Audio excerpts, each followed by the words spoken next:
Hi friends, எல்லோரும் எப்படி இருக்கீங்க? இன்றைக்கி நம்ம வீட்டில் என்ன சமையல்னு பார்த்தீங்கன்னா, வத்த குழம்பு தான் வைக்க போகிறேன்.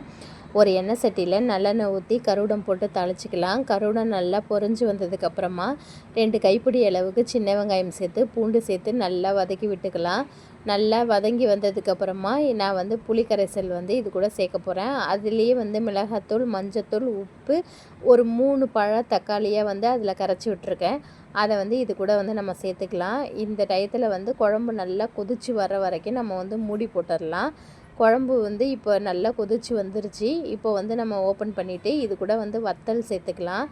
நான் கொத்தரை வத்தல் தான் சேர்க்க போகிறேன். அதை நான் வீட்டிலையே போட்டு வச்சுருந்தேன். அதை கொஞ்சமாக பொரித்து வச்சுருக்கேன் முன்னாடியே. அதை இது கூட சேர்த்துக்கலாம். நான் குழம்பு கொஞ்சமாக தான் வைக்கிறேன். ஏன்னா நாளைக்கு அமாவாசை வெள்ளிக்கிழமை, அதனால் விரதங்கிறதுனால இன்றைக்கி வைக்கிற குழம்ப நாளைக்கு ஊற்றிக்க முடியாது. அதனால் கொஞ்சமாக தான் வைக்கிறேன்.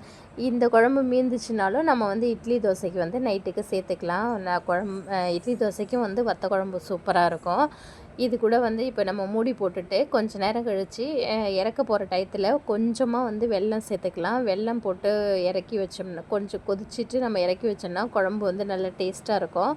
இப்போ வத்த குழம்பு ரெடி ஆகிடுச்சு. இதுக்கு துவையல் அரைச்சி சாப்பிட்டாலும் சூப்பராக இருக்கும். நான் ஒரு அட்டகாசமான சைடிஷ் தான் செய்ய போகிறேன். உருளைக்கிழங்கு பொடி மாஸ் தான் பண்ண போகிறேன். அதுக்கு கடுகு, உளுத்தம்பருப்பு, கடலப்பருப்பு, காஞ்ச மிளகாய், கருவேப்பிலை இதுதான் நான் எடுத்து வச்சுருக்கேன். இது உருளைக்கிழங்கு நான் வேக வச்சு எடுத்து வச்சுருக்கேன். இதை நம்ம தோல் நீக்கிட்டு செஞ்சிடலாம். இப்போது எண்ணெய் சட்டியில் கடுகு, உளுத்தம்பருப்பு, கடலப்பருப்பு, காஞ்ச மிளகாய் எல்லாம் போட்டு நல்லா வதக்கிட்டு கருவேப்பிலை சேர்த்து வெங்காயம் சேர்த்துட்டு நல்லா வதக்கி விட்டுக்கலாம். கொஞ்சமாக உப்பு சேர்த்துக்கலாம். அதுவும் இந்த வெங்காயத்துக்காக மட்டும் கொஞ்சமாக உப்பு சேர்த்துருக்கேன். ஏன்னா நம்ம உருளைக்கிழங்கு வேக வைக்கும் போதே உப்பு போட்டு தான் வேக வச்சுருப்போம். அதனால் இதை நல்லா வதக்கி விட்டுட்டு இப்போ மசிச்சு வச்சுருக்க உருளைக்கிழங்கை இது கூட நம்ம சேர்த்துக்கலாம்.